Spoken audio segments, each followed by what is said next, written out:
നമ്മളെ വീടും കാര്യങ്ങളൊക്കെ പോയതാ. മൊത്തം പോയി. മൊത്തം എന്ന് പറഞ്ഞിട്ടുണ്ടെങ്കിൽ പകുതിയോളം അവിടെ നിൽക്കുന്നുണ്ട്, ബാക്കി പോയി. ആ വീട് നമുക്കിനിപ്പം ഇപ്പത്തേല് വന്നിട്ടില്ല, അടുത്തതിൽ വരും. ഞാനിപ്പം ചൂരൽമലയിലാണ്. ഈ ഒരു അങ്ങാടിയിൽ ഒരുപാട് കച്ചവടങ്ങൾ ഉണ്ടായിരുന്നു. പക്ഷേ ഇപ്പോൾ ഇവിടെ വളരെ കുറച്ച് കച്ചവടങ്ങൾ മാത്രമേ ഉള്ളൂ. നമ്മളിത് കിട്ടിയിട്ട് വേണം നമ്മളിപ്പം ജീവിതം മുന്നോട്ട് പോകുന്നത്.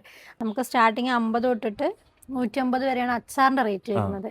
പിന്നെ അതുപോലെ ഉപ്പിലിട്ട ഐറ്റംസ് ഉണ്ട്. ഇതുപോലെ തന്നെ 100 രൂപ തൊട്ടിട്ട് 150 ആ ഒരു റേഞ്ചിലാണ് നമുക്ക് സാധനങ്ങൾ വരുന്നത്. കൊടുക്കുന്നല്ലേ? അതെ, ഒക്കെ ഹോം മെയ്ഡ് ആയിട്ട് ചെയ്യുന്നതാണ്. കെമിക്കൽസും കാര്യങ്ങളൊന്നും യൂസ് ചെയ്യുന്നില്ല. മുണ്ടക്കയിൽ മുകളിൽ പള്ളിയുടെ ആ ഒരു ഭാഗത്തായിരുന്നു ഇവരെ വീടും കാര്യങ്ങളൊക്കെ വരുന്നത്.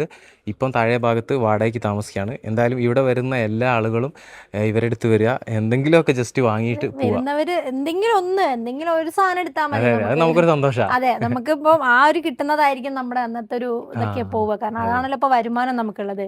വരുന്നവര് എല്ലായിടത്തും എന്തെങ്കിലും ഓരോന്ന്, ഒരു മിഠായെങ്കിലും മേടിച്ചിട്ട് പോവുകയാണെങ്കിൽ നമുക്ക് വലിയൊരു ഹെൽപ്പ് ആവും. അപ്പോൾ ചേച്ചി നമുക്ക് ഓൺലൈനായിട്ട് ചെയ്ത് കൊടുത്തൂടെ? ഓൺലൈനായിട്ട് ചെയ്യുന്നുണ്ട്. നമ്മൾ ആ ചാർജ്, ഡെലിവറി ചാർജും കൂടെ നമുക്ക് അതിൽ മേടിക്കേണ്ടി വരും. കാരണം വെച്ചിട്ടുണ്ടെങ്കിൽ ചെറിയൊരു എമൗണ്ട് ആണല്ലോ വരുന്നത്. ഇവരെ ഡീറ്റെയിൽ ഞാൻ വീഡിയോയുടെ താഴെ കൊടുക്കാം. ഒരു കാര്യം പറഞ്ഞു, ചേച്ചിയുടെ പേരെന്തേലും പറഞ്ഞത്? രേവതി.